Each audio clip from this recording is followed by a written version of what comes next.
Dust swirled around the agitated crowd. A boy thrashed on the ground, seized by a demon. Disciples stood by, looking frustrated and helpless. Their faces showed confusion, their efforts futile. They had cast out demons before, with ease. Now, their usual power seemed to fail them. A murmur spread through the onlookers. Jesus arrived, his gaze sweeping the scene. He saw the boy's torment, the disciples' despair. His eyes met theirs, a silent question. He immediately sensed their wavering faith. Their previous successes had bred complacency. He approached the struggling boy calmly. The demon shrieked, sensing his presence. With a word, Jesus commanded it out. The boy lay still, peaceful, the demon gone.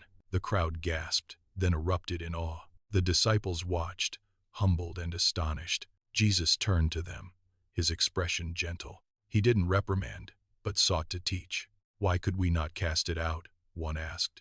Jesus paused, considering their hearts. "Because of your little faith," he stated simply. A collective sigh escaped the disciples. They exchanged glances, understanding dawning. He challenged their understanding of spiritual power. It wasn't about their own strength or skill. He spoke of a tiny, insignificant seed. "If you have faith like a mustard seed," he began. The disciples pictured the minuscule speck. "You can say to this mountain, 'Move.'" He gestured towards a distant peak. "And it will move for you," he declared. Their eyes widened at the impossible image. The contrast was stark.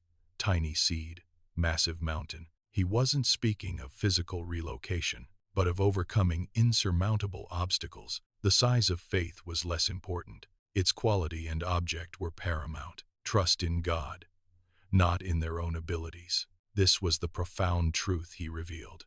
Their focus shifted from outward displays to inner conviction and trust in divine power. A reevaluation of their spiritual capabilities began. The true nature of God's power was unveiled. They had relied on past success, not present faith. The mustard seed became a powerful symbol. A tiny beginning, immense potential for growth.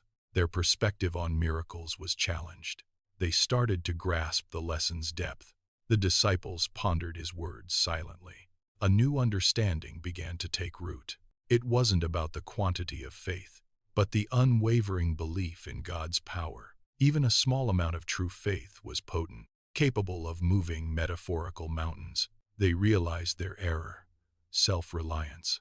Instead of complete dependence on him, the lesson resonated deeply within them. A renewed sense of purpose and humility emerged. Jesus' gaze held the disciples, a silent challenge in his eyes. He spoke, his voice calm yet powerful, explaining the mustard seed. Its tiny size, he emphasized, belied its immense potential for growth. This small seed represented genuine, unwavering faith. Not the quantity of faith, but its quality was paramount. A faith, however small, directed truly towards God. Such faith, he declared, held extraordinary power. It could overcome seemingly impossible obstacles. He gestured towards a distant, imposing mountain. "Truly, I tell you," he said, "if you have faith, even like a mustard seed, you can say to this mountain, 'Move from here to there,' and it will move." The disciples exchanged wide-eyed glances. Their previous failures replayed in their minds. They had focused on their own perceived strength, not on God's omnipotence working through them. Jesus clarified. This wasn't about magical incantations, nor was it about self-generated, human power. It was about aligning one's will with God's divine will. It was about trusting completely in his boundless capacity. The disciples listened intently, a new understanding dawning. Their previous struggles now made clearer sense. Their failures stemmed from wavering belief, not from an inherent lack of spiritual authority. They had doubted God's ability to work through them. They had relied too much on their own efforts. Jesus continued, illustrating the profound simplicity. "Nothing will be impossible for you," he affirmed.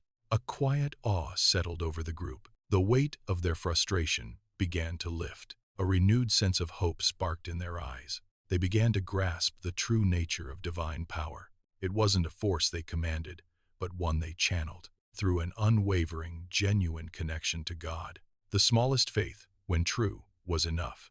It was the object of their faith that mattered most, not the perceived magnitude of their own belief. They saw the mountain not as an obstacle, but a symbol of any seemingly insurmountable challenge. They understood the power of God, limitless and accessible through even the tiniest seed of faith. Jesus concluded, a gentle challenge in his voice. Cultivate this mustard seed faith, he urged them. Let it grow, rooted deeply in trust. Recognize that true spiritual authority emanates from God, from an unwavering reliance on his omnipotence. Their perspective on prayer and miracles transformed. Their role in God's kingdom became clearer. They were conduits, not originators, of divine power. The disciples nodded, a quiet resolve settling upon them. They had learned a profound, life-altering truth. The smallest faith in the biggest God moves mountains. A new light shone in their understanding. The weight of past failures lifted completely. They felt empowered, not by themselves, but by him. The mountain now seemed less daunting, more symbolic. Their mission felt clearer, their purpose defined. They looked at Jesus, gratitude in their hearts, ready to embrace the power of small faith, ready to move mountains by God's grace.